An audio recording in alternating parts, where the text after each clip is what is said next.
insyaallah.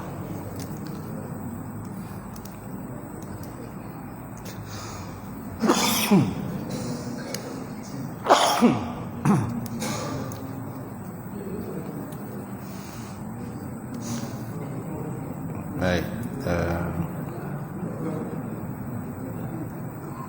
kita ke kuliah.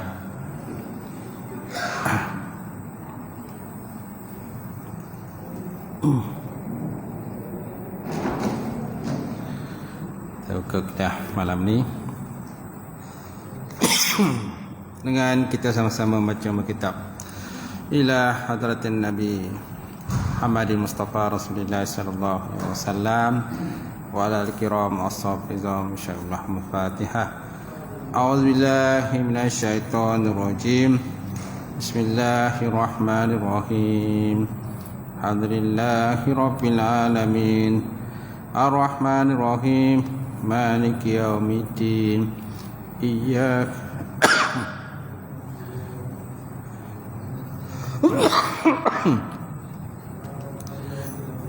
Iyyaka na'budu wa iyyaka nasta'in. Ihdinas siratal mustaqim. Siratal ladzina an'amta 'alaihim ghairil maghdubi 'alaihim waladdallin. Amin. Assalamualaikum warahmatullahi ta'ala wabarakatuh.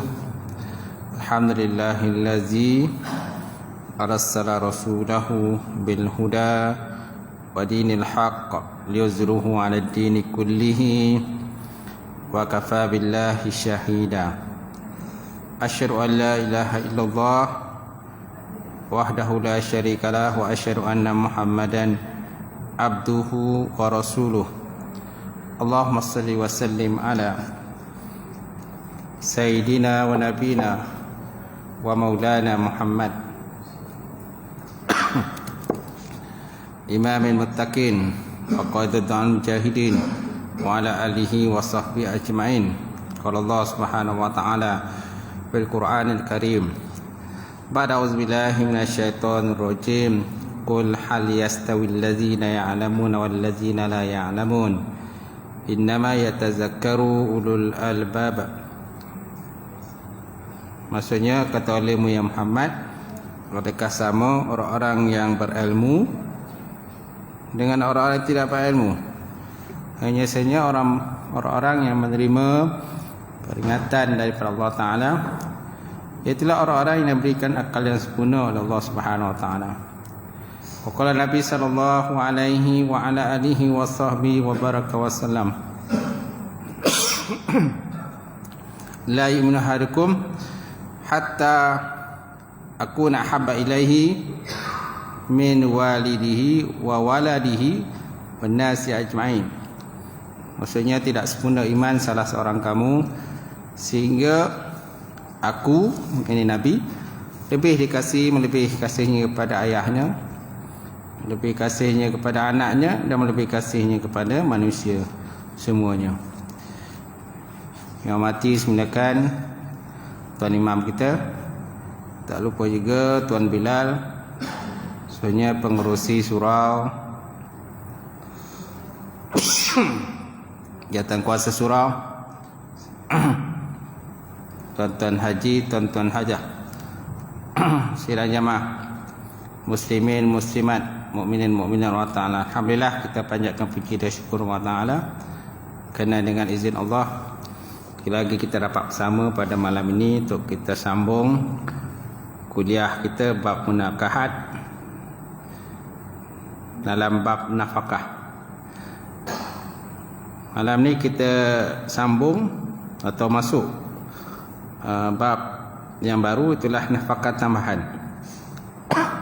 Nafkah tambahan di muka surat 386. Nafkah tambahan. Jadi apa kata musannaf? Sebagai tambahan kepada nafkah isteri yang mengambil kira kedudukan suami yang berbeza-beza adalah seperti berikut. Yang pertama, rumah yang sesuai.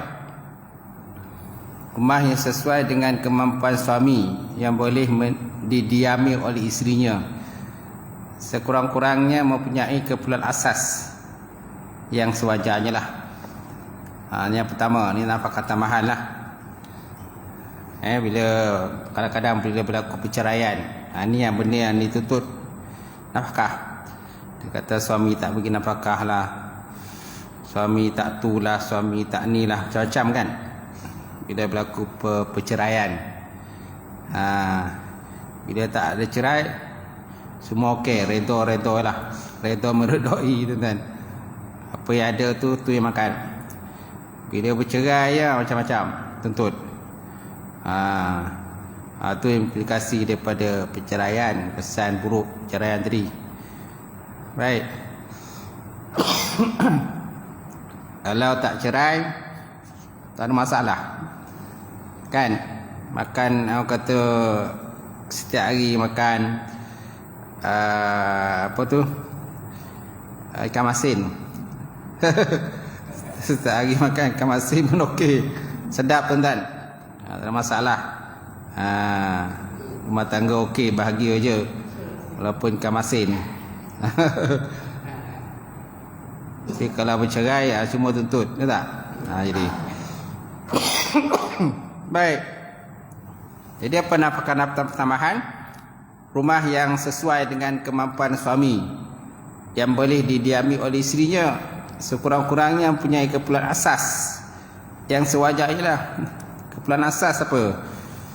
Kan, dapur kan. Ni dapur pun tak ada, macam mana nak masak?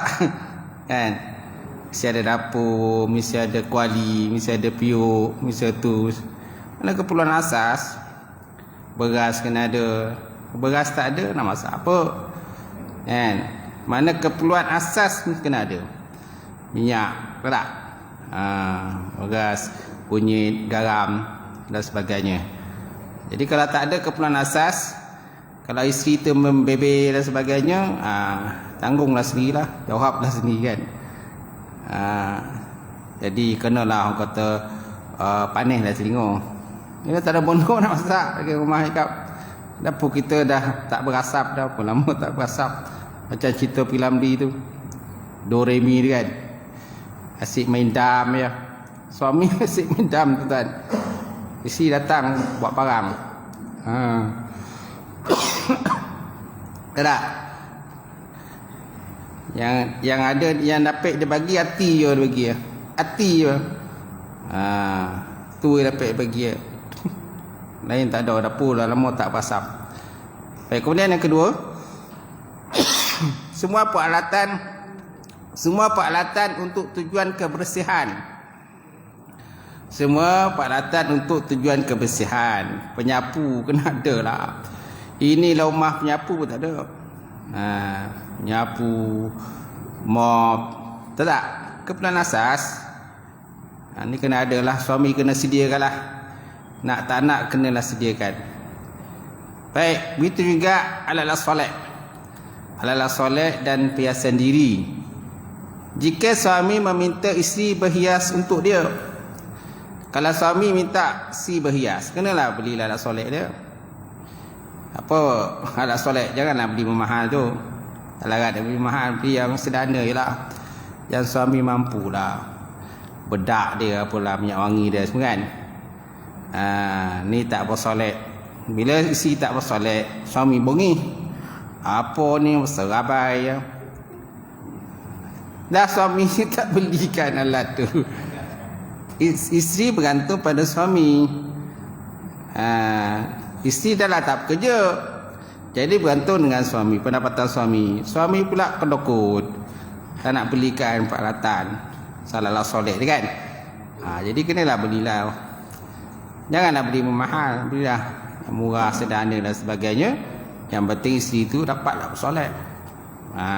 Bila isteri dapat bersolat, jadi tak adalah fikir perempuan lain. Bila isteri tak bersolat, ada fikir perempuan lain. Macam tu.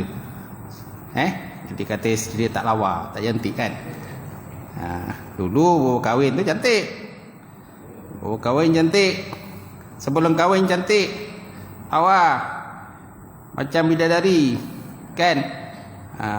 Sebab macam bidadari lah, maka berkahwinlah dengan dia. Bila dah berkahwin, dah beranak pinak, kan? Asyik kumbang kuncup kan. Pajak beranak kan. Paut body pun dah, elemen pun dah lari. Elemen dah lari tuan-tuan. Balancing, nak kena buat elemen balancing balik. Jadi dia marah kat isteri dia. Dia marah isteri dia sebab isteri dia tak bersolat. Macam tu. Jadi sepatutnya suami kenalah belilah peralatan-peralatan. Tanyalah rumah apa yang dia nak suruh beli. Kadang ada isteri kadang malu nak cakap. Malu lah bang nak cakap. Malu payahlah cakap. Baik. Kemudian yang ketiga, pembantu rumah. Yang ketiga, pembantu rumah. Jika di rumah bapanya sebelum ini, isteri mempunyai pembantu rumah yang berkhidmat untuknya, suami wajib menyediakan seorang pembantu rumah yang boleh berkhidmat sekadar yang diperlukan oleh isterinya. Kena carilah pembantu rumah. Kalau sebelum ni, yalah, dia ni anak orang kaya kan, tak nak nikah dengan anak orang miskin, nak nikah dengan orang kaya. Anak orang kaya ni biasalah ada pembantu rumah. Kadang mengomeh pun malas, mengemas malas, sebab semua diserahkan pada pembantu rumah. Jadi kalau kita berkahwin dengan anak orang kaya yang selalu ada pembantu rumah, so konalah carikan pembantu rumah kat dia. Carilah pembantu rumah. Okay, so kurang-kurangnya dapatlah meringankan beban dia lah. Macam tu. Tapi kalau seandainya isteri kata tak apa bang, tak ada pembantu rumah pun tak apa, saya boleh buat semua. Abang pergilah kerja, semua saya buat kat rumah. Kemas, jaga anak, masak, kan, lipat baju, semua dia buat lah. Tak perlu kepada pembantu rumah. Macam tu. Betul tak? Baik, tengok dengan suami lah. Suami pun tak mampu lah, jadi tak perlulah pembantu rumah. Tapi kalau seandainya suaminya mampu, kenalah cari pembantu rumah. Kalau pembantu rumah agak berapa bayar sebulan kan? Kenalah. Bukan ada cas tu, cas ni dan sebagainya, kenalah bayar cas dia. Baik. Suami wajib menyediakan seorang pembantu rumah yang boleh berkhidmat sekadar yang diperlukan oleh isterinya. Sama ada suami di kalangan orang yang kaya, suami di kalangan orang kaya, sederhana ataupun fakir. Pembantu rumah mestilah perempuan atau kanak-kanak lelaki mumayyiz yang belum balik atau mahram isterinya. Ini pembantu rumah. Pembantu rumah mestilah perempuan. Tapi jangan ambil kesempatan lah, sebab ada yang ambil kesempatan. Hari tu yang kes mana tu? Adun Trono. Adun kan, Wabi kan, dia belasah hari dia nak di pembantu rumah kan. Kono kan masuk penjara tak. Jadi kan jangan mau main, jangan bawa main kan. Kita ambil imat dia sebagai pembantu rumah. Dia bukan wanita tawanan perang. Kalau wanita tawanan perang lain lah, perang lepas tu ditawan atau lain kan, gundik lain lah. Ini pembantu rumah je. Mana masih ada batasan lah, batasan kita dengan dia. Pembantu rumah mestilah perempuan atau kanak-kanak lelaki mumayyiz yang belum balik atau mahram isteri dia. Mahram isteri mana adik perempuan, kan, kepada isteri kita lah, ataupun kakak perempuan kepada isteri kita. Dia tak ada kerja, jadi kita panggil dia sebagai pembantu rumah. Bagi gaji lah. Ini dah latih pembantu rumah tapi tak bagi gaji. Bongih lah orang tu. Baik, gaji pembantu rumah adalah tanggungjawab suami. Nampak? Sebutlah sini, gaji pembantu rumah adalah tanggungjawab suami, bukan tanggungjawab isteri. Ikut ikutlah perjanjian dia berapa. Kalau kita ambil pembantu rumah Indonesia lah contohnya kan, apa bayaran dia. Janganlah tak bayar pula. Baik, kemudian kedudukan nafkah isteri. Sebelum ni jelaskan perbezaan pemberian tamkin dan pemilikan at-tamlik dalam pembahasan tentang nafkah usul kepada furu' dan nafkah furu' pada usul. Nafkah usul kepada furu', usul ni mak ayah lah, furu' ni anak. Dan nafkah furu', mana nafkah anak-anak kepada usul, mana mak ayah. Yang pertama, nafkah pemberian ataupun tamkin. Jika isteri makan minum dan tinggal bersama-sama suaminya sebagaimana kebiasaan pada hari ini, tanpa membuat perjanjian yang menentukan kadar makanan asasi dan lauk pauk yang wajib diberikan kepada isteri, nafkah seperti dinamakan pemberian atau tamkin, ia akan gugur dengan berlalu masa. Dia akan gugur berlalunya masa, tuan-tuan. Gitu. Ulang semula. Jika isteri makan minum dan tinggal bersama dengan suami, isteri makan minum dan tinggal bersama suaminya sebagaimana kebiasaan pada hari ini, tanpa membuat perjanjian yang menentukan kadar makanan asasi dan lauk pauk yang wajib diberikan kepada isteri, nafkah isteri, nafkah seperti ini dinamakan sebagai nafkah tamkin. Dia akan gugur dengan berlalu masa lah. Dia akan gugur dengan berlalunya masa. Mana tak ada perjanjian lah. Tapi nafkah tetap wajib. Bila kita dah kahwin dengan seorang perempuan, maka wajib dengan nafkah zahir dan batin kan. Apalagi tinggal pula bersama, tuan-tuan. Dia kadang-kadang tak tinggal bersama. Seorang utara, seorang selatan, seorang Sabah, seorang Semenanjung kan. Seorang Sabah, seorang Semenanjung kan. Jadi jauh. Pun masalah juga kalau ada duduk jauh-jauh ni, tuan-tuan. Apa-apa saja boleh berlaku, tuan-tuan, kalau duduk jauh. Kemudian yang kedua, nafkah pemilikan at-tamlik. Jika isteri membuat perjanjian yang menentukan kadar nafkah dengan suaminya, atau hakim mewajibkan suami memberi kadar nafkah yang tertentu pada isteri yang boleh tuntut walaupun masih sudah berlalu, ia dinamakan sebagai nafkah tamlik, nafkah pemilikan. Dalam hal ini isteri boleh menuntut sebarang gantian yang dia sukai. Atau dikatakan nafkah tamlik, sama ada isteri menentukan kadar nafkah untuk dia dalam satu hari ataupun satu bulan, ataupun contohnya ada perintah mahkamah. Ada perintah mahkamah menyatakan kau kena bayar nafkah kepada isteri kau sekian-sekian banyak lah, walaupun dah berlaku perceraian, walaupun perceraian telah berlaku, tetap wajib bagi nafkah tu, kena bayar lah. Walaupun dah bercerai ke, tapi disebabkan ada hutang kan, hutang nafkah, maka suami kenalah bayar hutang tu. Sama ada dia pergi jumpa bekas isteri dia ataupun dia transfer je. Kadang-kadang ada juga bekas isteri tak nak diganggu oleh bekas suami, tapi masih ada hutang, suami masih ada hutang dengan bekas isteri. Jadi bekas isteri, saya tak nak jumpa kau, tapi kau kena bagi dia duit. Jumpa tak nak, tapi duit nak. Itu yang kena transfer duit tu. Kena transfer duit. Juga kadang-kadang ada juga isteri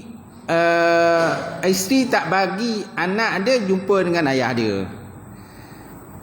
Bekas isteri tak nak anak dia tak bagi anak dia jumpa dengan bekas suami dia.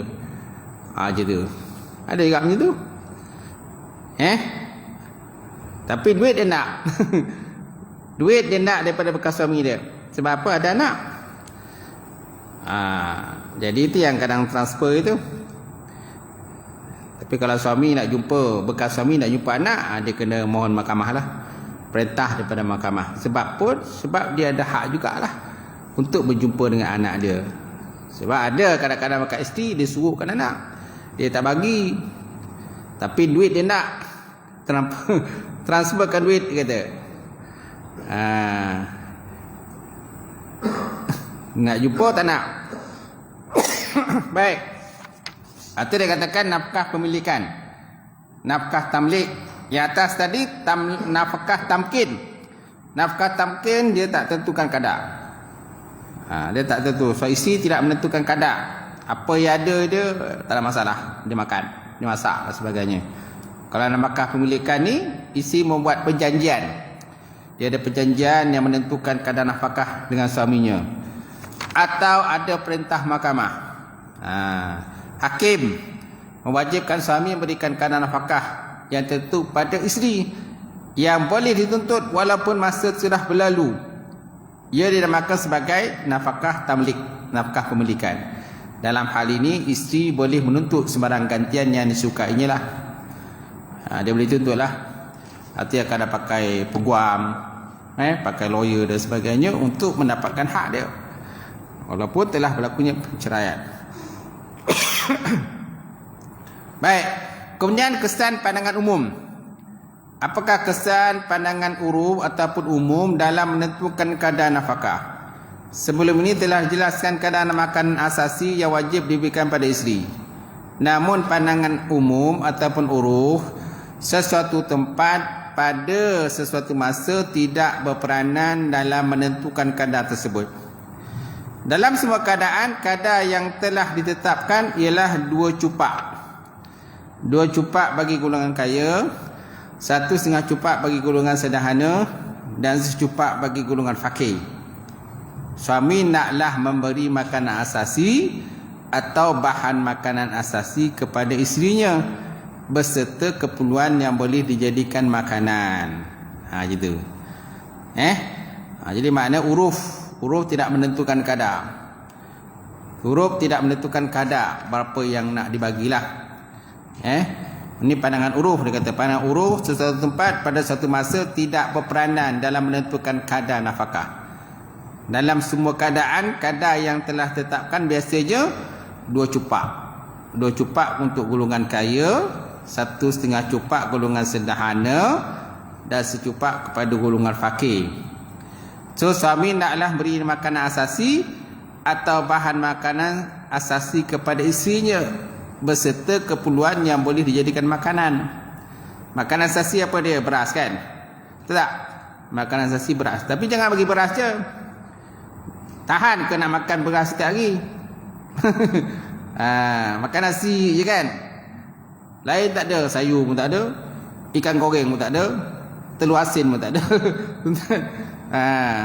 Apalagi lauk kambing, gulai kambing, gulai ayam, langsung tak ada tuan-tuan.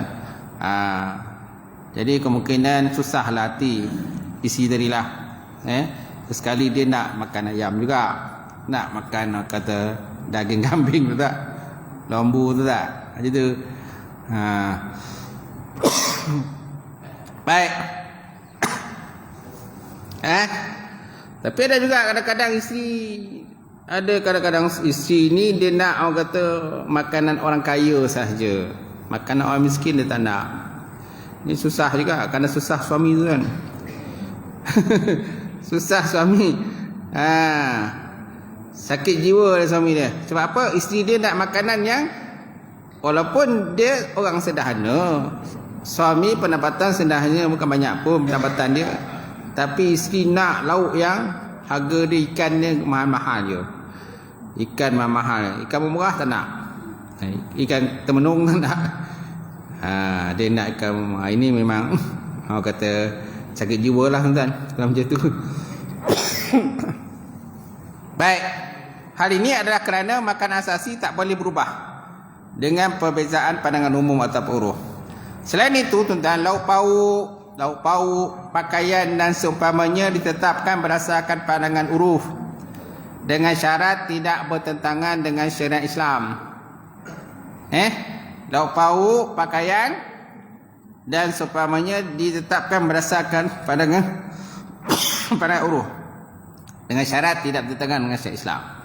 Justru pandangan umum tidak memberi kesan dalam menetapkan kadar nafkah yang keterlaluan dan membazir atau majlis-majlis kerajaan yang tidak bermanfaat, sebagaimana yang banyak berlaku hari ini. Dia kata semana pandangan umum tidak memberi kesan dalam menetapkan kadar makanan atau nafkah yang keterlaluan. Kadang-kadang ada makanan membazir-mazir kan. Biasa-biasalah kalau mazir kulit kenara kadang-kadang membazir. Kadang masakan yang dimasak tu tak kena dengan selera kan. Puan datang biasalah kulit kenara kan ramai orang, macam-macam jenis orang datang. Ada kadang tak kena dengan selera dia, tak kena selera dia, tak nak makan, ataupun makan sikit, jadi lauk tak habis, membazir. Yang tuang pula yang tuang pula main tuang macam tu je kan. Jadi hari ini bazir masuk dalam tu sampah. Sedangkan Islam kan menegah kita daripada pembaziran. Macam tu. Kemudian suami tak mampu beri nafkah.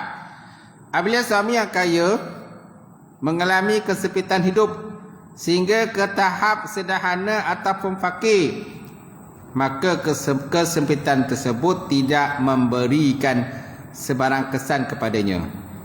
Isteri mesti setia bersama dengan suami dan menerima apa yang berlaku dengan redha. Jika kesempitan tersebut bertambah hingga ke tahap apa kedana, isteri boleh minta fasah. Isteri boleh minta fasah. Tapi kalau hanya sekadar orang kata yalah asalnya suami dia kaya kan, katalah kontraktor lah kan, bila dapat sekali tu banyak kan, bila kan rasa tak ada time, tak ada rapid langsung kosong tak, terpaksa pinjam orang dah time lobek lah rapid. Jadi seorang isteri tuan-tuan kena setia lah dengan suami. Jangan time suami lobek dapat duit kan, time tu dia setia dengan suami dia. Bila suami yang kata sempit kan, projek tak ada, jadi dah mulalah minta ceraikan saya. Tak? Mulalah bongi tuan-tuan. Tak boleh macam tu. Jadi seorang isteri kena setialah dengan suami dia, sebab itu pilihan dia sendiri. Kalau tidak jangan kahwin dengan dia. Macam tu. Jadi apabila suami yang kaya mengalami kesempitan hidup sehingga ke tahap sederhana atau fakir, maka kesempitan tersebut tidak memberikan sebarang kesan kepadanya. Isteri mesti setia bersama dengan suami dan menerima apa yang berlaku dengan redha lah. Kena setia lah. Jangan tak setia. Time suami banyak duit, kami setia lagi kan. Bila suami tak ada duit, mulalah minta cerai, minta pasah dan sebagainya. Jika kesempitan tersebut bertambah sehingga ke tahap apa kedana, isteri boleh meminta pasah. Itu baru boleh minta pasah. Dah apa kedana tu kan. Tak ada duit langsung pokai sebagai pokai pokai kereta habis jual, rumah habis jual, tanah habis jual, perabot habis jual, TV semua jual kan. Habis semua jual, apa benda yang ada lagi? Kosongan. Time macam tu barulah isteri boleh minta pasah lah. Jika isteri minta pasah, hakim mesti menerima tuntutan itu dan memisahkan mereka berdua, kata. Kalau isteri dia minta pasah, dia tengok suami dia memang dah teruk sangat lah. Apa berhutang sana berhutang sini sampai alung pun koja. Jadi isteri pun kadang-kadang diganggu oleh alung. Tak? Rumah pun kadang-kadang dicampak cat. Dibalik dengan tong cat kan. Sebabkan hutang kan.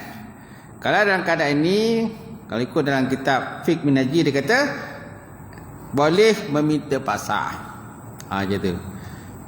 Kalau isteri minta pasah, hakim mesti menerima tuntutan itu dan memisahkan mereka berdua. Pisahkan mereka berdua. Apalagi kadang-kadang bila orang kaya ni kadang isterinya 2-3 kan. 2-3 isteri tuan-tuan. Bila dah apa-apa kedana, 3-3 minta cerai. Nampak? Ada kadang-kadang ada juga yang kadang-kadang mungkin yang isteri yang tua lah masih setia lagi. Isteri yang tua tuan-tuan. Tu yang kadang-kadang ada orang cakap tu, alah, bila susah-susah kembali pada isteri yang tua juga, dia kata. Apa biasa kita dengar kan? Bila susah-susah, sosak-sosak, akhirnya kembali pada isteri yang kedua, yang pertama juga, dia kata, isteri yang tua. Itu panih dengar tu kan. Panih. Berdosing tengok kan. Baik. Jadi isteri minta pasah. Jika isteri minta pasah, hakim mesti menerima tuntutan itu dan memisahkan mereka berdua. Walau bagaimanapun tuan, tindakan tersebut diambil selepas isteri tak mampu memberi nafkah sekurang-kurangnya 3 hari. Tapi dia ada syarat juga. Mana isteri boleh minta nafkah, bila boleh minta pasah, minta cerai. Di mana suami tak mampu memberi nafkah sekurang-kurangnya 3 hari. Hal ini dilakukan untuk memastikan ketidakmampuan suami kerana kesempitan tersebut mungkin akan hilang dalam tempoh tersebut. Jadi kitab syarat memberikan masa 3 hari lah. Suami dah masa 3 hari tu carilah duit ke mana-mana. Cari duit. Kerja lah. Walaupun mungkin terpaksa orang kata kerja kumpulkan barang-barang terbuang dan sebagainya, tak kisahlah. Walaupun kumpul barang-barang terbuang, boleh juga dua gunakan untuk ni, jual, dapat juga duit. Jual surat khabar. Surat khabar lama tuan-tuan. Walaupun jual surat khabar lama, walaupun tak banyak dapat duit, tapi ada juga duit kan, dapat juga bagi lauk apa-apa yang perlu. Ya, dalam keadaan dah fakir miskin, dah kedana macam tu. Tapi kalau dalam masa 3 hari tu, lepas 3 hari masih juga apa kedana juga, duit pun tak ada pokai. Jadi isi bolehlah minta pasah lah. Mungkin dengan minta pasah tadi mungkin ada kebaikan lah kepada isi tadi kan. Mungkin dia boleh membina kehidupan yang baru lah. Macam tu. Jadi hal ini berdasarkan hadis an Nabi Hurairah radhiyallahu ta'ala anhu anna Nabi sallallahu alaihi wasallam qala fi rajuli la yajidu ma yunfiqu ala imratihi yufarriqu bainahuma. Diterimakan daripada Abu Hurairah radhiyallahu ta'ala anhu anna Nabi sallallahu alaihi wasallam, sungguh Nabi sallallahu alaihi wasallam qala, berkata ia tentang seorang lelaki yang tidak mempunyai sesuatu, la yajidu ma yunfiqu ala imratihi, seorang lelaki yang tidak mempunyai sebarang sesuatu untuk diberikan nafkah pada isterinya. Apa yang Nabi kata? Yufarriqu bainahuma, pisahkan mereka berdua, kata Nabi. Pisahkan. Kemungkinan dengan pisah tadi, kemungkinan ada kebaikan lah kepada untuk kedua-duanya. Kebaikan untuk suami lelaki tadi dan nak kebaikan untuk perempuan pula. Macam tu. Okey, masing-masing bolehlah membina kehidupan yang baru lah. Macam tu.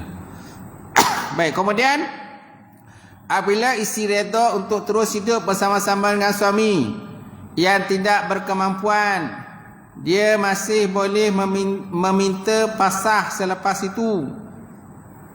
Kalau suami tadi, kalau isteri tadi masih redha untuk hidup bersama-sama dengan suami dia yang susah, yang tak kemampuan tadi, tak ada kemampuan, dia masih boleh minta nafkah pasah lah kemudian.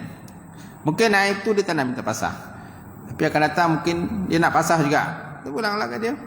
Macam tu. Hal ini adalah kerana mudarat yang disebabkan ketidakmampuan suami memberikan nafkah berlaku setiap hari.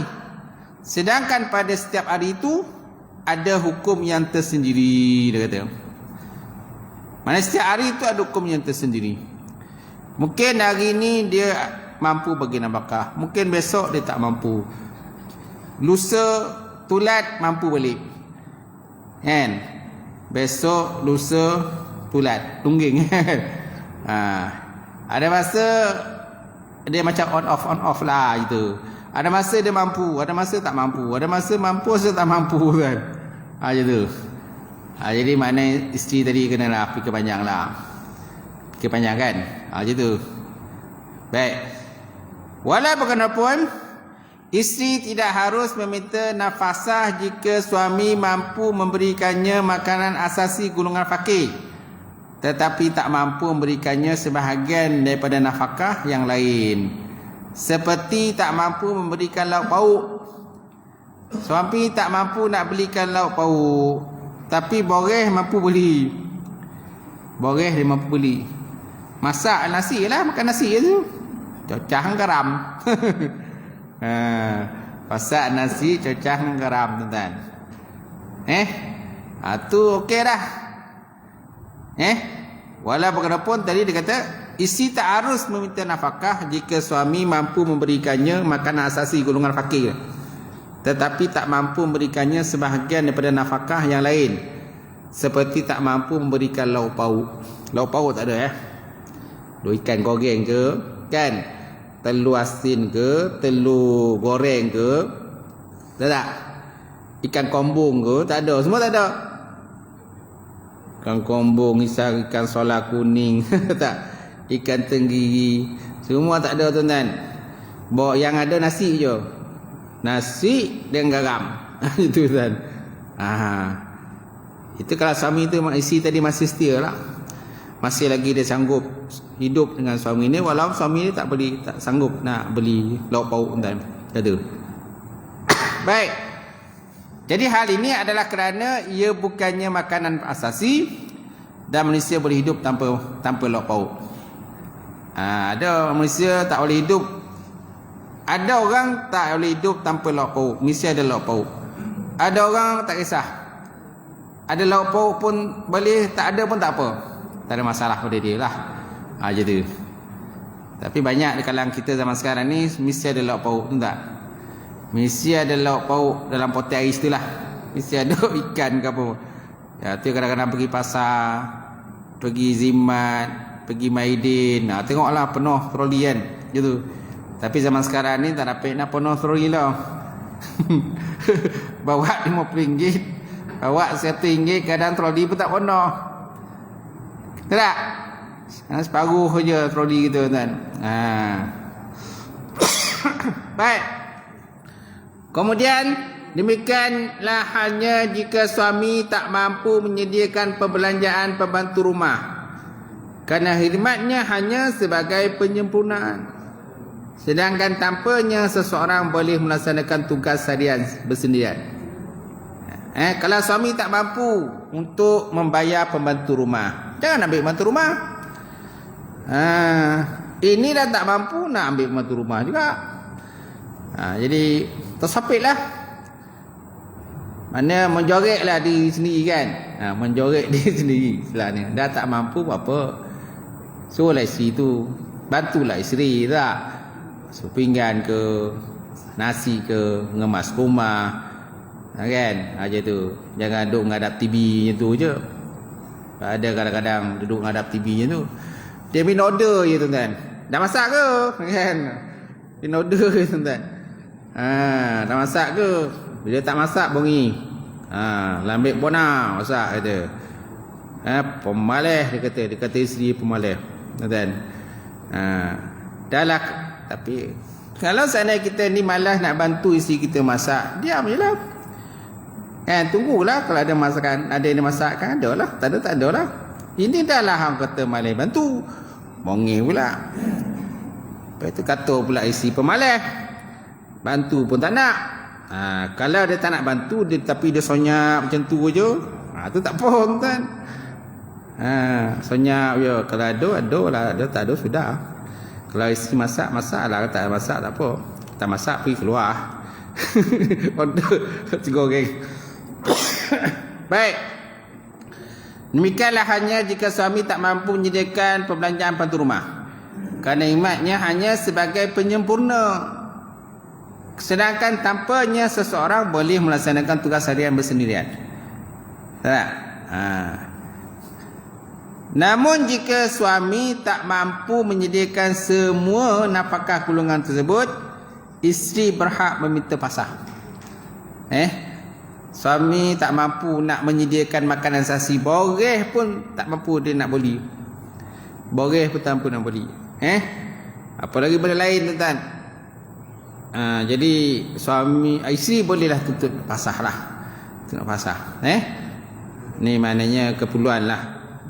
Kemungkinan dengan minta cerai tadi, kemungkinan adalah kebaikan lah untuk dia lah.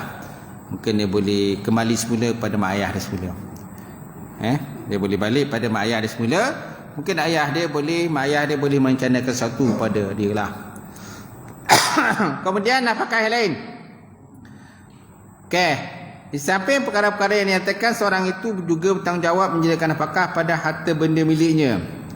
Antaranya lah nafkah pada binatang. Nafkah kepada binatang. Binatang pula terbagi 3 jenis. Pertama, binatang yang halal dimakan.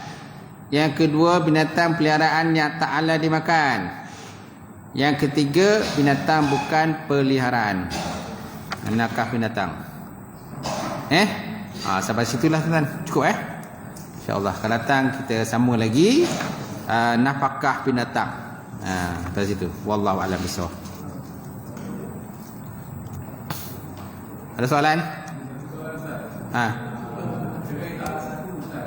Cerai talak 1. Okey.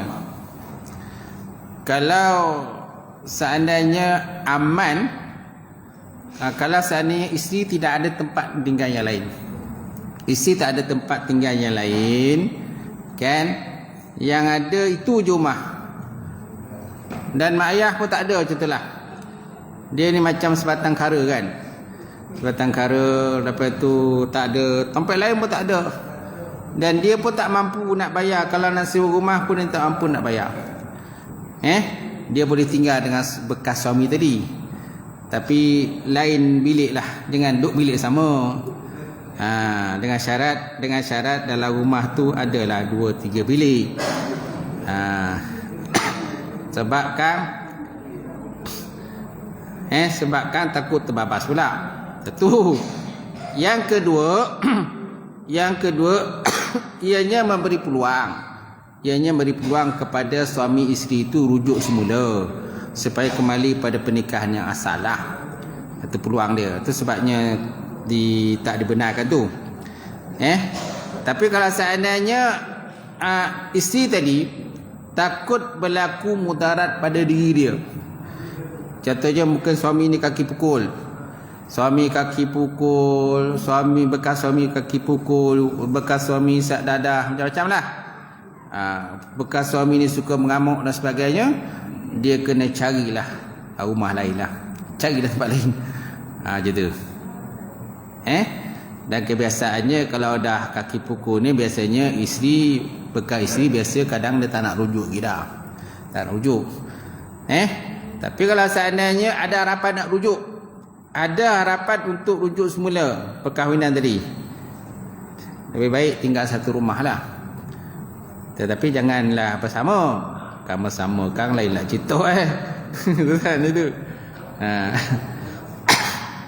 Di samping itu ada harapan untuk rujuk semula. Di samping itu isteri tadi memang tak ada rumah lain. Tak ada rumah lain. Kalau ikut mahkamah memang dia suruh pisah je. Kalau mahkamah jangan duduk serumah, dia kata. Kalau ikut mahkamah dia tak bagi duduk serumah walaupun cerai telah 1. Tak bagi. Tapi kita kena mengambil kira jugalah. Ada tak harapan untuk rujuk semula? Berbaik semula, ada tak? Kalau ada harapan baik semula, bolehlah duduk serumah. Ataupun contohnya tak ada rumah lain, yang ada rumah tu je. Dan bekas suami ni pun orang baik, mungkin dah terlepas cakap. Bekas suami ni memang baik, akhlak baik bagus, tapi mungkin dia terlepas cakap dan sebagainya, dah bercerai, berpisah kan. Jadi masa situ ada harapan nak rujuk lah, maka duduklah satu rumah, tapi jangan bersama, tu je lah. Kalau nak bersama, nak rujuk semula, cakaplah rujuk. Tapi sebaik-baiknya untuk rujuk ni kena ada saksi lah. kena sasa. Panggillah sesiapa, jiran ke, adik-beradik ke dan sebagainya, kakak ke abang ke dan sebagainya, beritahu saya nak rujuk semula dengan bekas isteri saya. Rujuklah. Lepas dah rujuk, pergilah mahkamah untuk pengesahan rujuk. Macam tu. Ataupun pergi pejabat agama untuk pengesahan rujuk. Macam tu. Boleh? Tu dia.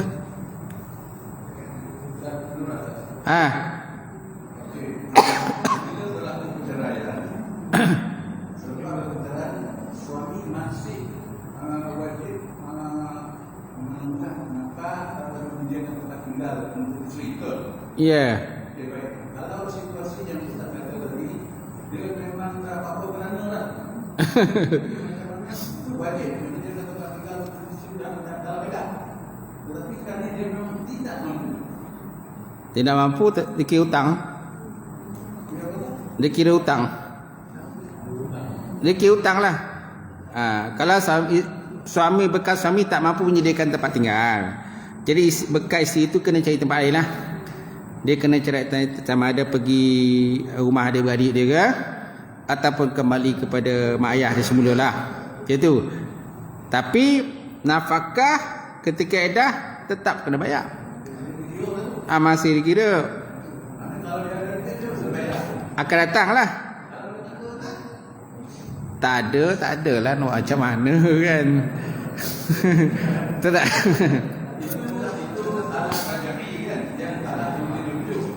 Talak boleh rujuk.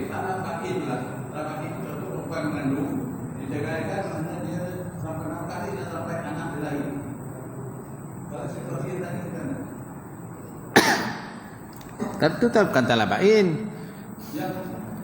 Dia tetap talak raj'i. Walaupun isi itu mengandung. Kan, talak raj'i ini talak satu ataupun talak dua. Walaupun isi itu mengandung. Talak bain. Bain kubra lah. Bain kubra. Okey. Jadi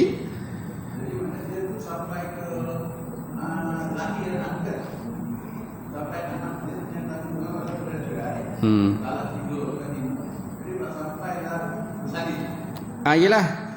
Sampai bersalin lah, sampai melahirkan anak. Okey. Sampailah.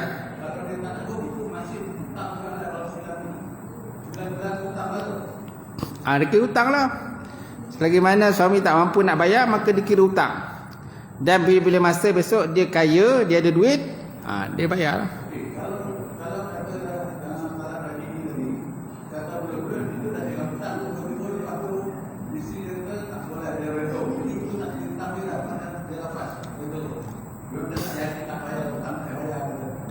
Isi redha lagi elok lah. Dia redha, dia suka kan.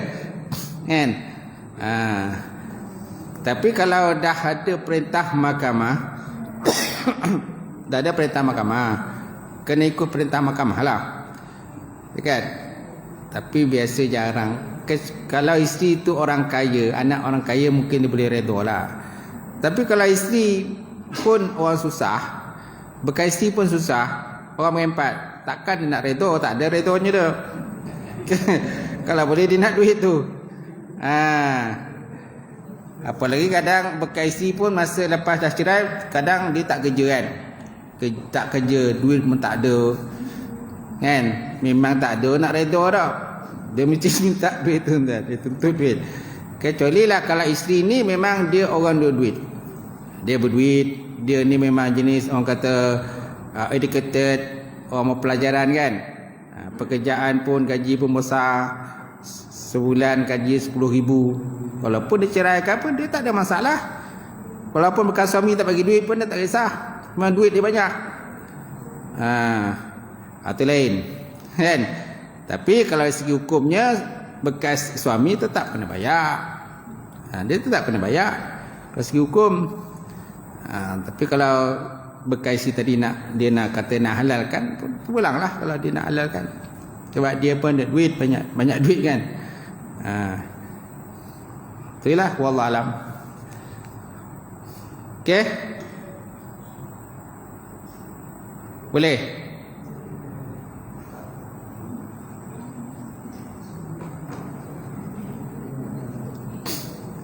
Alright?